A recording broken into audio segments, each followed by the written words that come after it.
So I was just like, you know what, I'm going to pick up a fly rod and I'm going to go and try, fly fishing. Little did Demiesha know that it's not just pick up a rod and start fly fishing. You must practice. And at first it was a little difficult to get the hang of it, but like as soon as I started doing it, I really loved it. And I got really happy. That's the image that I want to create for people, is to see others doing it that look like themselves. Girls who look like me, Black women who look like me. It becomes a possibility then. It's not something so far-fetched.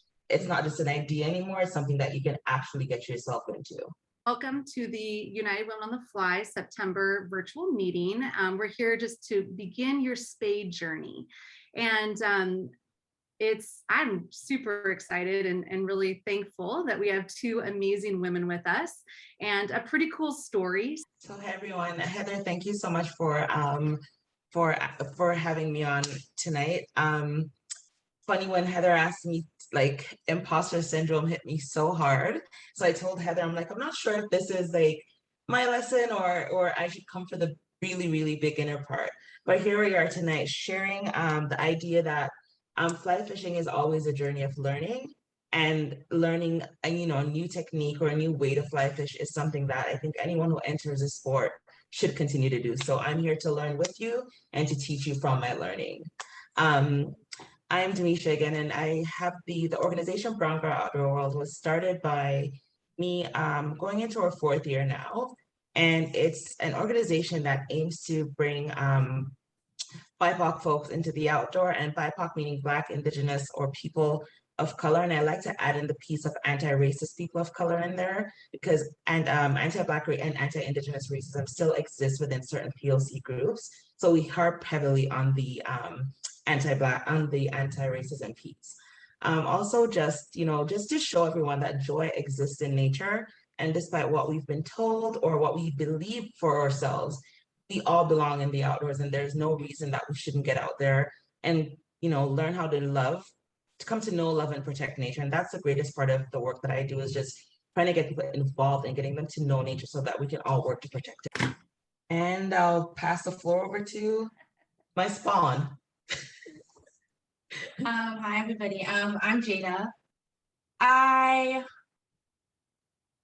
run a page called The Probable Adventurer, which is just about me being in the outdoors and doing things that you kind of wouldn't typically see teens that look like me doing.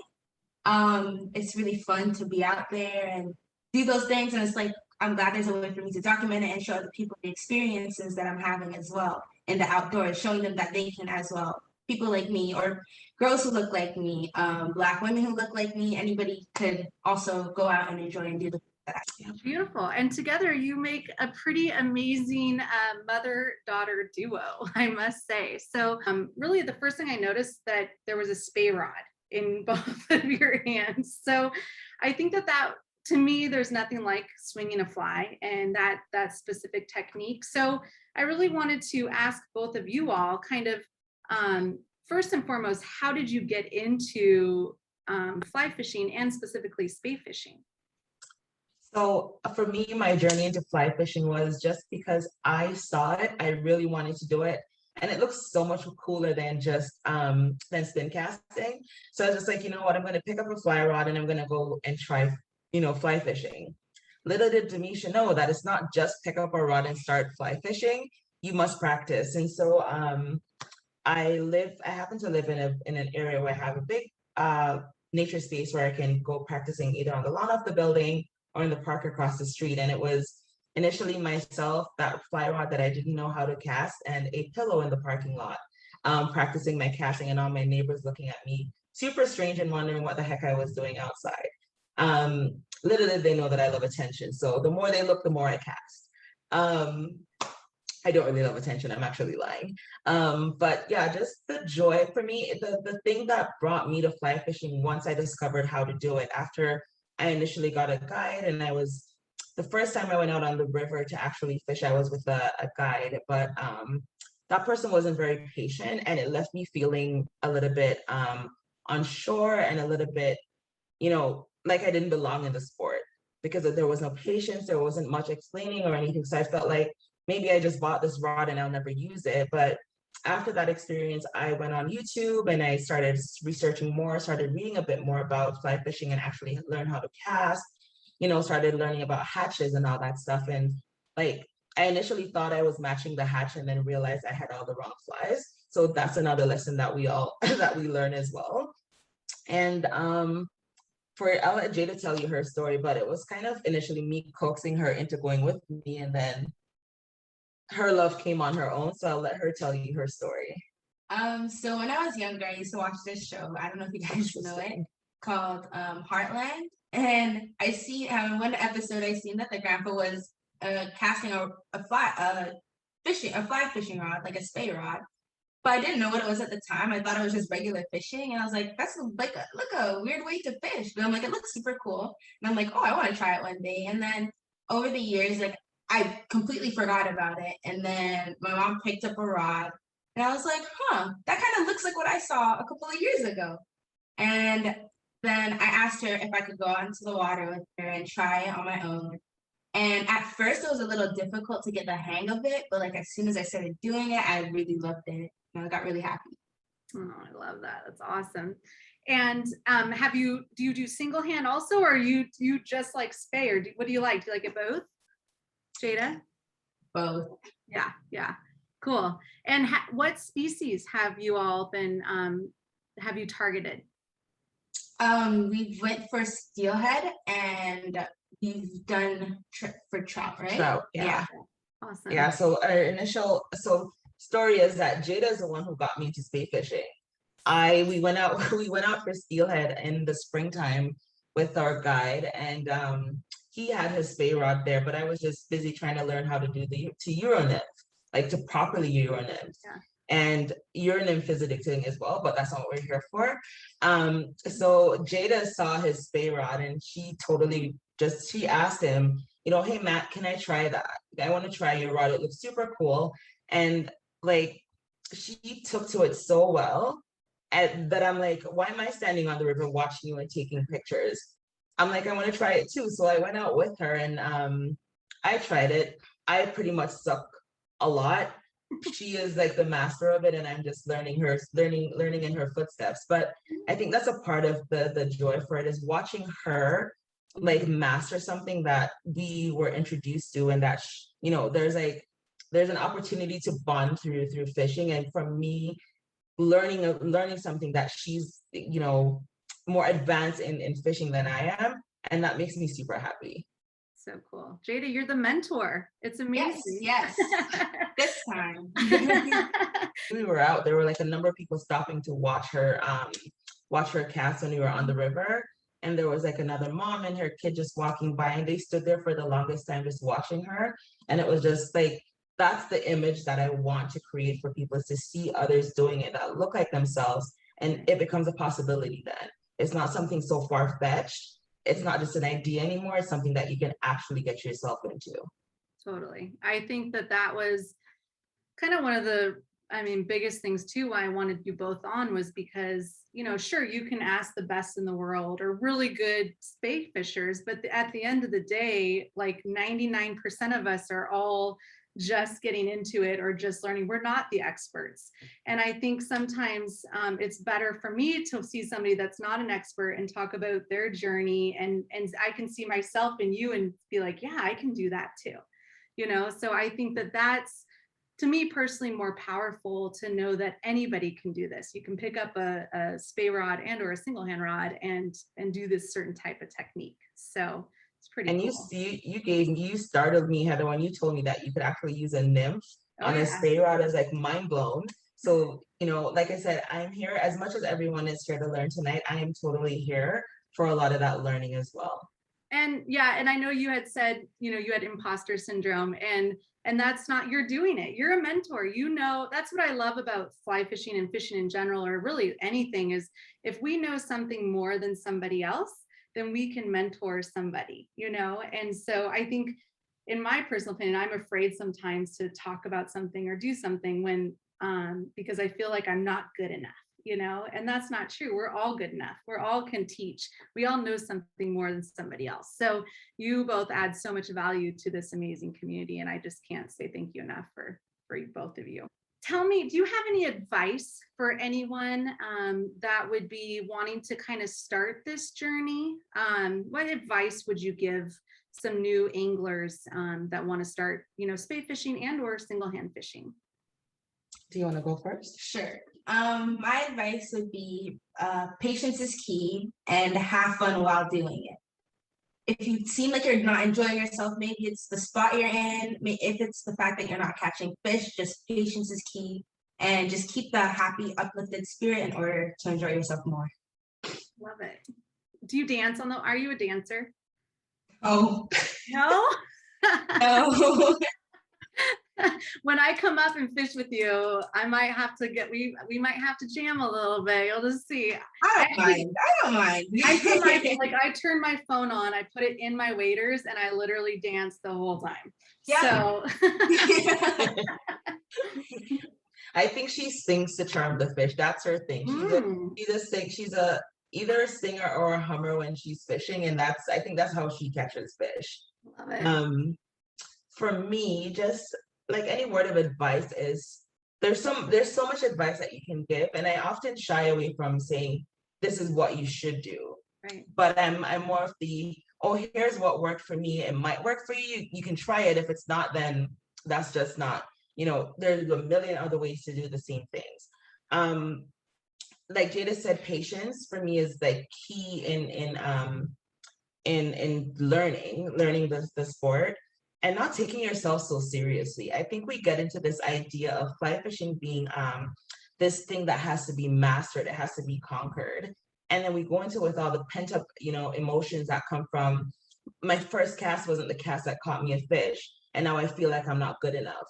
The first step onto the river, just, I might have stepped into a pool or something that scared the fish. And now I feel like I'm like a total mess up with it. So I think it's important that we understand that this whole thing, again, is just a space of learning, and making your mistakes is what's going to help you to get better. And that's like what I've hooked myself. Like, I think I was doing a photo shoot on the river sometime last year. We went out for steelhead, and I cast, and I had my hair in a pony, like out in a puff at the back, and it came back and got stuck in my hair. And I'm standing there and I'm like, I pray the photographer caught this moment, simply because it can show someone that there's nothing that's perfect about it. And in these moments, you laugh it off and you keep on going. Find good mentors, find people who are patient with you, find people who are interested in you learning and not just making $1 off of your effort. If someone's going to take you out as a guide, like, patience is an absolute key. Find someone who wants to share knowledge with you and not just want to show you what to do, but to teach you how to do it. There's an absolute difference in teaching someone and showing them how to do it. For me, that was a thing that almost broke my want to continue fly fishing, is that the person was doing and not showing and not teaching. And it was just, okay, you're doing this, but I'm standing here watching you and you're still not teaching me anything. And I left this, I now paid you $400 and I still don't know what I came out here for. Right. So, patience and someone who's willing to teach. Also, if you're going to find someone who is, saying they're mentoring or they're teaching you, as much as we don't look for perfection, at least find someone who understands what they're doing, or understand, the equipment they need, or understand how to actually be a teacher. A lot of it is, a lot of times guides show up with all this equipment and everything's all put together and they're like, okay, let's get on the water. I'm a person who learns through process. I want to see how you put the rod together. I want to see how you tie that fly on. I wanted to see every step of it makes it more engaging for me. So find someone who's willing to go through the steps with you. The guide that we used last year, he was on the river doing entomology with Jaeda, just to show her how, like the bugs that are there, what the fish are feeding on, what hatches are around. And I think that was also an important part of her connecting to the spaces that we were fishing. So find someone who's interested in you learning. And that's like a big piece of it for me. Also, don't go out and buy the most expensive thing. You don't have to go get a $1,200 rod or a $1,900 rod to start. Start basic and get a feel for what it's actually like and how much you want to invest in the sport. I know people who have gone out and purchased like the most expensive things, and then they end up on Kijiji or Craigslist to get rid of it because they never use it again. So don't start expensive. Don't buy into the hype of it having to be, you know, the most top of the line everything as soon as you start. Get introduced, rent, borrow, go to a fly shop. If the fly shop is willing and honest, they will tell you the same thing. Don't buy the most expensive thing, and just start and start to just go out and have fun. I think the fun is the most important piece, and not taking yourself so seriously. Because if it's not fun at the end of the day, like really, why are you going back? Everything for me has to have a fun element in it, especially when I'm going outside in -20 degrees to go fly fishing in the winter. It needs to have that fun element. So find the fun, find the joy, and just remember it's something new. And no, I don't think there's any expert in fly fishing because the fish are always teaching us something new. Totally. I think what you said is super important about finding the right guide or the right person, the right instructor. So have you come up with any questions, or have you found yourself now asking different questions when you're talking to an outfitter or somebody, especially for you when you're, especially for Brown Girl Outdoor World, because you're bringing women to these individuals. So are there any specific questions that you have found are helpful? So for me, like right next week, next Sunday, I leave on a trip with a group of 6 women to go into the backcountry fly fishing. So And that was just one of the key things in that moment for me, was to find out and to make sure that that space was safe for the folks that I'm bringing into. Safety, not in terms of a physical safe space, but a space where people's, you know, someone's going to be patient, someone's going to understand the makeup of the group that we're bringing in. They're going to be able to look at, you know, how you're going to step outside of the normal bro code that you have going amongst you and your guys, to understand that now you're working with a group of women who have gravitated towards the sport, and you're going to make sure the accommodations are there to make them happy and want to welcome them into the sport.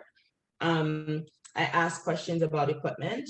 Again, because of cost, I'm trying to make sure that, you know, you have equipment that you can either supply to the group if there's someone who's coming out and has never done any of this before.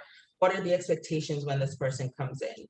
You know, are we going to go out there and just fly fish, or are you going to be teaching people how to fly fish? Are you going to be teaching people how to cast? Are you going to be teaching them, you know, what kind of flies to use, or what kind of what are you using as you're out there on the river? Identifying fish species, etiquette. Like etiquette is so important in that setting as well. So all the things put together, it's just asking the right questions that make sure people feel safe, they're educated, they are you know, again, given the right resources and the tools to make it like a great learning and welcoming experience for everyone. Are you going to start taking women out? Are you going to be that instructor, that guide? I have hopes of doing so. Maybe like teen girls and stuff like that too, because not a lot of them know about fishing. And not a lot of people in the BIPOC community that kids around my age know about fishing like that, or get to experience fishing the way that I do. Or I get to pick up any day and be like, oh, mom, can we go fishing today? And she's like, yeah, sure. So it'd be really great to like bring some people out, some teens out or kids out to go try fishing and experience it. Even if it's not about catching a fish in the day or in the moment, just seeing what fishing is like and experiencing nature in a different way than maybe going on a field trip with your class to a conservatory or things like that I used to do as a kid. I think one of the great things that we did when Jaeda was a little bit younger and her friends were more willing to just go everywhere with us, is that every time we went camping, we would take a kid with us, one of her friends, and every camping trip was a fishing trip. So we would always bring a friend with us and introduce them to fishing as one of the activities that we would do through camping. And now we have so many photos from those days, and just like, you know, the joy of watching her standing there showing her friend how to cast a rod. It's one of the best things for me, just to see that I constantly say each one teach one, and that's how we change a narrative. That's how we change the imagery that we see. And, you know, just so to know that she has that information that she can give to someone else. And before you know it, one turns into 10 because of teaching one person. So Demiesha, how can individuals learn more about your organization, and if they wanted to donate, or where would you send them? So we have an Instagram account, which is Brown Girl Outdoor World. I'll put it in the chat after so everyone can just connect there. We're also on Facebook under the same name, Brown Girl Outdoor World, and our website, which has a donation link under Help Us Grow. I remind folks that we're not a not-for-profit. Before anyone makes a donation, it's of kind, out of your heart. We're not a not-for-profit, and we're not able to issue tax receipts, pretty much because I find I can do so much more when I'm not limited by a not-for-profit structure under operating. And if I end up reaching more community and getting more people involved through when the community engages and people are connected to an individual versus like a bigger corporate structure where they don't see or know who's operating it. And that's why a lot of times you'll go on Brown Girl Outdoor World and you'll see my face pop up there, just because I find it's easier to connect, and it's easier for someone to say, hey, I see you, can we chat? Or, you know, it's the personal connections for me through Brown Girl Outdoor World. So yeah, on our website, everything under the same name, Brown Girl Outdoor World. So we're pretty easy to find. And like I said, I'll link that in the chat. Jaeda is under the Probable Adventurer, and that name came up out of also, you know, if you see her outside, she's probably on an adventure. So that was the thought behind the Probable Adventurer. Yeah, and that's pretty much where you can find both of us. We're pretty active. Well, I'm pretty active on social. Jaeda is quasi-active on social, but we're pretty much there and not afraid to have conversations about fishing. If anyone wants to know anything, we'll teach from our knowledge base, and always willing to share information and to get someone else out there and into it. Just try it, see if you like it. It's okay if you don't. There's always another time, another day, another place. Just keep your mind open and positive attitude. Jaeda, thank you both again so much. I really appreciate it, and your voice and just your mentorship and just you being you. So, and it's so cool that a daughter got a mom into fishing. That's so awesome. I thank you for having us, Heather. I think like I've always looked at the United Women on the Fly like sessions, and I'm like, I should. And I think tonight just opened up the I'm going to for me, because it was just there's so much information and so much like knowledge sharing that it's like definitely a space that I'll even introduce more to people to get to be on that journey. You know, like a lot of the things at the time is that we don't all have the same access to the same information, and if we can get that into a broader room and get more people at it from that angle, then we will have done good work.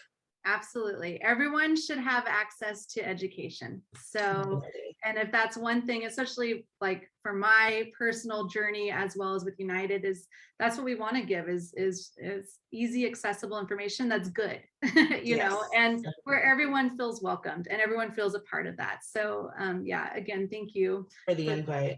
Yeah, thank you for joining, and thank you to everybody for your time and being along with us. And